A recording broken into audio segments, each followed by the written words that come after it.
Yo, what's going on, guys? Crispy Flakes here. Welcome to Extra Crispy. For today's video, we got a video about sporting logically titled NBA Trade Machine Detroit Pistons. So, you know what, man? I'm gonna be straight up pissed off if the Pistons end up trading Blake Griffin this season.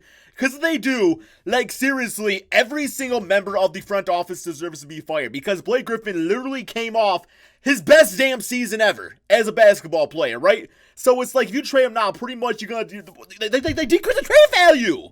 Because, like, they're resting him up because he had, like, injuries. And now he's playing badly. He's rusty. So it's, like, his trade value all-time low right now, man.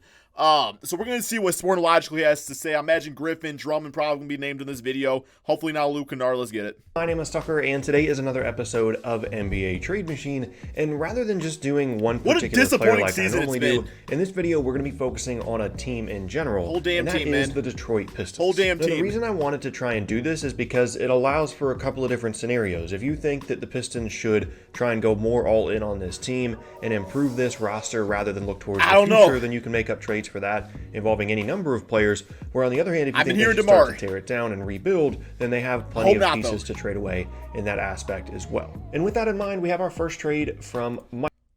Ukoji, Teague, Dieng, first round picks for Griffin and Wood. I like Christian Wood a lot. I actually don't want to get rid of I'd rather have Christian Wood over damn Dieng. Jeff Teague, washed up point guard. Okogie would be interesting, but I like Bruce Brown. First round picks is what kind of intrigues me. The first round picks what kind of intrigues me. Like, I'll knock off these players and I'll do the draft picks. Michael, he said the Pistons would receive Josh Okogie, Jeff Teague, Gorgui Dieng, and 2 first-round picks from the Timberwolves in exchange for Blake Griffin and Christian Wood. Now, the first reason that I picked this one is because it was an interesting team. And initially, when I was thinking about potential Blake Griffin trade destinations, the Timberwolves were not a team that came to mind at first. But once I saw this, it actually makes a good amount of sense. Getting Blake Griffin to pair alongside Karl Anthony Towns. In this scenario, Jeff Teague would be leaving, but they'd still have Andrew Wiggins. And that would be a nice 3-man group to kind of build around moving forward. It would be an expensive group, but this is a Timberwolves team that's playing well and could want to capitalize on that. Griffin became All-Star last year, starting All-Star. Push this year and bring in Blake Griffin would maybe not, I don't remember. However, this is where I first get to some issues that I have with the trade, and that is the Pistons are getting a lot in return for Blake Griffin. What are we getting back?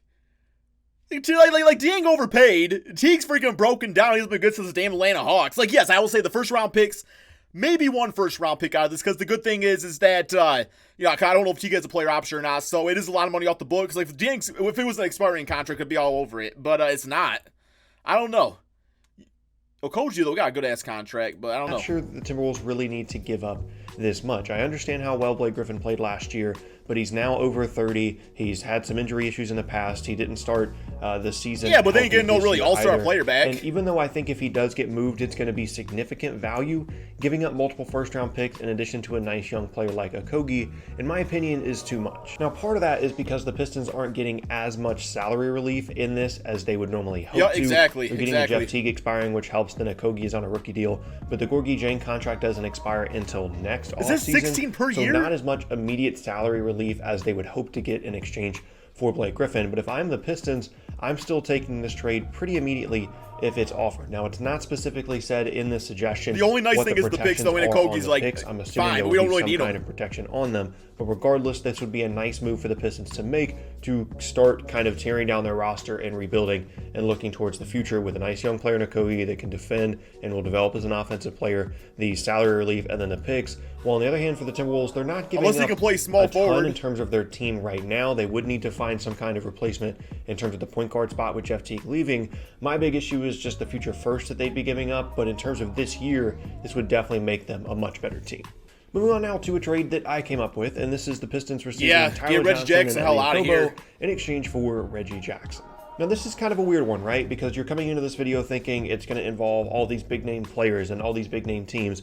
Okubo would be a nice project. To be a superstar trade. Sometimes teams just improve along the margins, and I think this is what would be happening here for Phoenix. And for Detroit, I'll get to them later, but specifically for the Suns, their point guard depth is a bit of an issue at the moment. Ricky Rubio has been really good for them, but behind that, they really don't have a ton in terms of veteran, good quality point guard depth. And even though I'm not a huge Reggie Jackson guy, if you're bringing him off the bench, I think he could be really good for this Suns team. He kind of got an attitude though, so like Reggie like ain't gonna want to go off the bench. And continue to play. He'd get an attitude about that. That's why I left right now when Rubio's not on the floor, OKC. Rubio has to do, or excuse me, Booker has to do a lot of the on-ball playmaking stuff. And again, just having another playmaker in Reggie Jackson would be nice, in addition to shoring up. You did a damn addition by subtraction for the Pistons though. Like damn, just get Reggie off the team, I'd be good to go. Point guard spot, and they're really not giving up very much here. Tyler Johnson is a big expiring contract, just like Reggie Jackson is, so you're not really losing anything there on either side. And then the Suns are also giving up Okobo, who I understand some people have high hopes for, but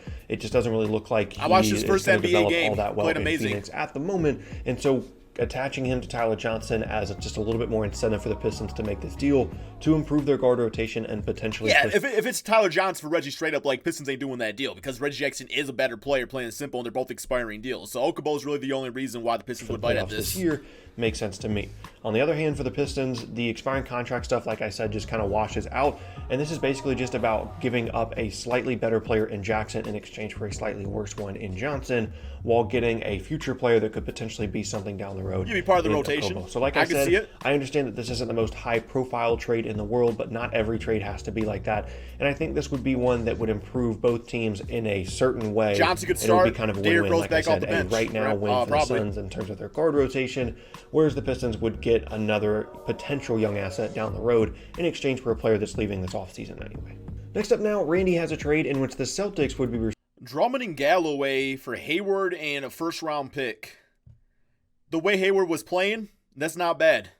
I'll probably put him at small forward, though. I'll probably put him at small forward, and hopefully, like, he can have, like, team, you know, just, like, I mean, he was already playing great, so I don't know, man. I like Galloway a lot. Like, Galloway's actually a really solid player. People kind of sleep on Galloway. And then, of course, you know, getting that first-round pick, that's nice. And then, because to me, Andre Drummond, he's having a great season. I get that. But the thing about Andre Drummond is that how great he plays. Like, how much more higher of a ceiling does Drummond has? It clearly is not translating into successful NBA basketball, where I feel like Drummond on the Celtics would actually be pretty damn amazing.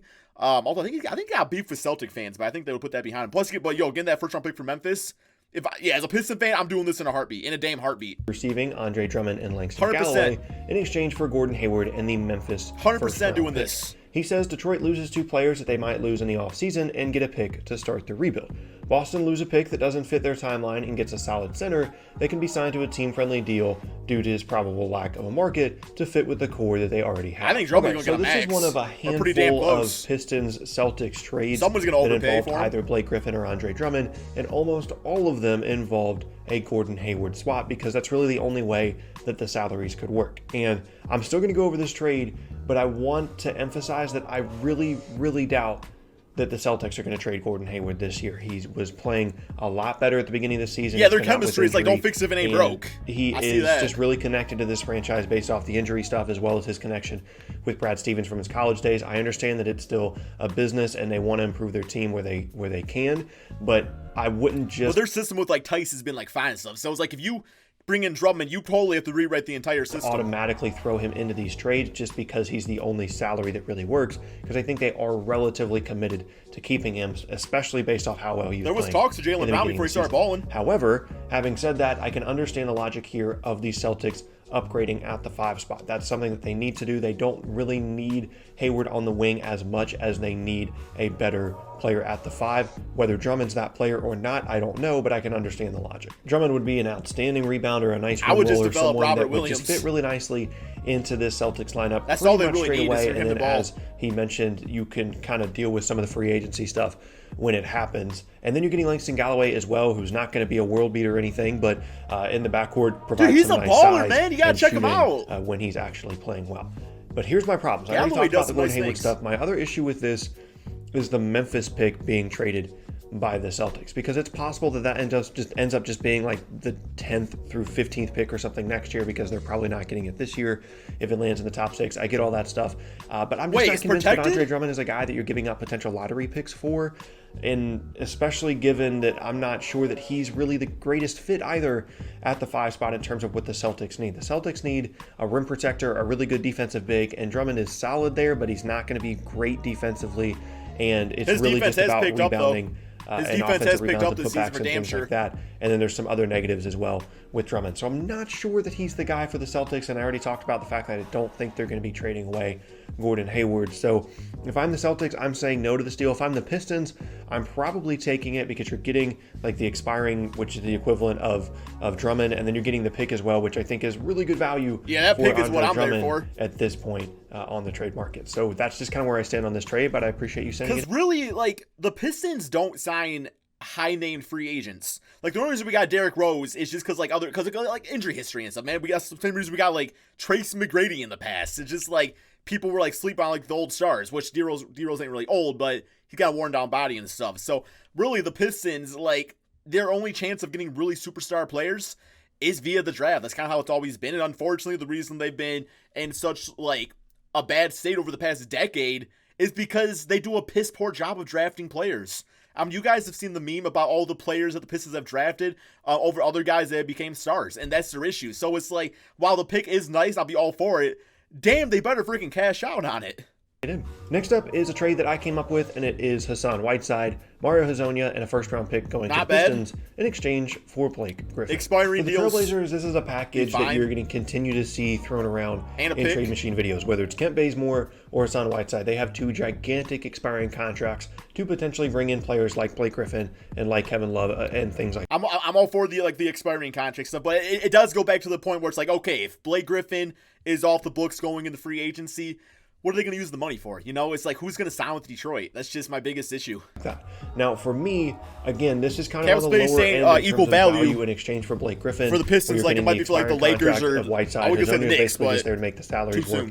And then you're getting the first-round pick as well. And that might not seem like a ton, but the immediate salary cap relief of the Hassan Whiteside expiring contract is a huge, huge deal in a Blake Griffin trade. Now, if you want to, you could potentially do like Whiteside plus Collins plus a pick. To me, that's too much. But if that's something you want to do, then that's completely fine. For Blake, straight up. I'll do that right now. The on-court stuff is pretty obvious here. The Trailblazers aren't playing well. They want to go a little bit more all-in with this roster. They need more scoring, specifically in the front court. Even Tostin Langston, he was an all-NBA caliber player last year. Then you've got your three guys. You've got Dame, you've got CJ, you've got Blake. Moving forward, those are your three. And that's a really good big three, especially in a championship chase that is relatively wide open. However, Portland is just not playing well enough right now for this move to be justified. In my opinion, this is kind of a down the road thing. If we get closer to the All-Star break, and like Nurkic got to be healthy. This could be a trade I could see them making because they want to cash in on the Whiteside expiring while they have it. And I also want to reiterate that this pick is going to be protected in some way, whether it's lottery protected or top 10 protected or whatever. So for Portland, this is kind of a I don't want to see, but they give up an All-Star, so I don't think it needs to be a lottery protected pick because, like, yes, the expiring's great and everything like that, but I mean, like, the Pistons still want to get some sort of value back. So if they want to get Blake Griffin and they would still want to play like bitch asses and stuff and end up being a lottery pick, I think the Pistons should get rewarded for that. I don't think the Trailblazers should get protection, based off the circumstance. Have this trade in your back pocket type deal, and if you start to play better, then you make this move. For Detroit, I think it's relatively good value in terms of the immediate salary relief as well as the pick. I'm not saying that Blake Griffin is going to have a ton of value at this point, nor is Andre Drummond, even though a lot of teams are wanting to upgrade their rosters, specifically in the front court, with the league being relatively wide open. I'm just not sure that given Griffin's age and injury history and Drummond's kind of, stat stuffing, but maybe not helping you a ton to win. That's what it is. stuff with their games. I'm just not numbers, sure which look good, they're going to be getting it. like multiple first-round picks and a quality young player for these guys. So for me, I'm saying yes to this if I'm Portland, and if I'm Detroit, I'm also probably saying yes as well. But I can understand if you want to get a little bit more value if you're a Pistons fan and put unprotected pick, and I'm doing it. I don't think it needs protections. Fair. And last up, Matt says that the Pistons would receive. Oh hell no! Smith. Ain't trading no D Rose. Bro, this man playing great. Like, okay, he's been down a little bit, but this like this right here, like this is a great valued contract. J.R. Smith, yeah, I already see this trade. There's no way I'm doing this if I'm a Piston fan. And that's not because, like, J.R. Smith and, like, Mike Scott's, like, bad players. But that's because Derrick Rose, for what he gives you right now, even with the injury history, his contract's fantastic. $7 million a season? Like, for one of the best bench players in the NBA?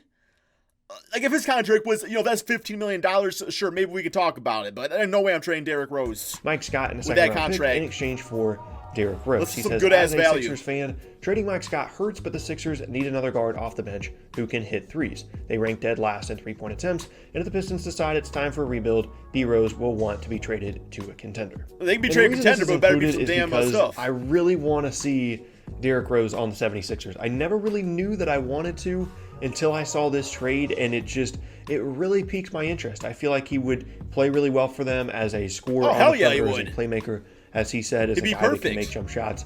And this would be not only a really good fit, but just a really interesting fit. And Derrick Rose would be on a contending team again. And it would just be really fun to see. In terms of compensation, Zaire Smith and Mike Scott are two good players. Mike Scott doesn't help the Pistons a ton because he's more of like a veteran they don't guy need him. that you we got Mark Heath. Trade for when you're pushing for a championship. But the Zaire Smith thing, he could end up being really good. I know the Sixers were really high on him at the time that he was drafted. And so that could be potentially good value for the Pistons in exchange for Derrick Rose. Well, the Pistons don't really need the guards like this. Like they don't really need like a Zaire Smith. They got like Bruce Brown. I know a lot of people don't really watch him and stuff like that, but Bruce Brown actually shows great potential, I think. And we got Luke Kennard. And like Luke, I don't ever want to run at small forward. I don't want Bruce or Luke ever playing small forward. But I feel like those two guys like that, like those can be nice rotational pieces for the Pistons, for a long time. So I don't see this last one. Like I said, I just think this would be a really cool thing to see Derrick Rose on the 76ers. And they're really not giving up that much either. Like I said, with Smith with the second round pick, I understand how much Sixers fans love Mike Scott, him being in the front court, him being able to hit jump shots. But I think this would be a worthwhile move to try and shake it up a little bit. They've already got a ton of bigger players that can play in the front court. Consolidating that a little bit actually play like Ben Simmons and stuff too. Backup guard would be really nice for them. But that is going to be the end of today's. All right, guys, that is the end of it right there. And I will say, like, overall, like a lot of these trades, like, I get it. Blake Griffin, trade value is not going to be good. The contract's not great. We all know that. If they were going to trade him, it should have been during the offseason, plain and simple. Drummond, I'm not expecting, like, a great S-tier type player back for him, just because, like, Drummond is who he is. And he's not really going to change his game, and he's just kind of like he's a double-double machine, but it doesn't really translate to wins, at least in the Pistons system. So, I don't know. I'm at the point where I know the Pistons aren't going to do anything with their current roster, so I'm kind of all for making trades. But if they do, it's got to be for some good value out there. It can't be like the Pistons giving away Drummond or giving away Blake Griffin or giving away D. Rose. It needs to be rebuilding pieces back, because that's the only way the Pistons are ever going to contend, is if they somehow pull their heads out of their bitch ass. I think it's the first time I ever said bitch ass before. And they just start drafting better. That's it. That's all they can do.